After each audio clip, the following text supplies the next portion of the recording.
Ja han parlat Enric Bataller i Dolors i el que han dit és el que està segur.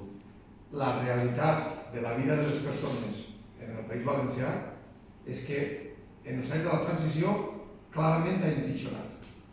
És a dir, els nostres fills viuen pitjor que han viscut els pares.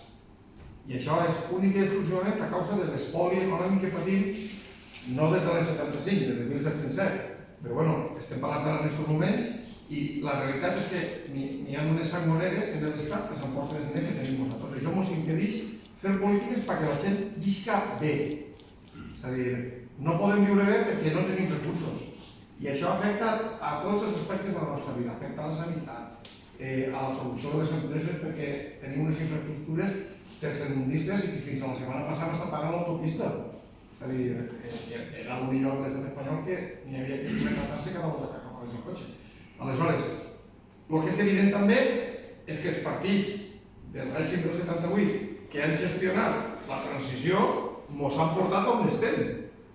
I ells han reconegut sempre els problemes d'infrafinançament, els problemes de falta de sobirania, igual que siguin els partits de dreta que de l'esquerra del règim.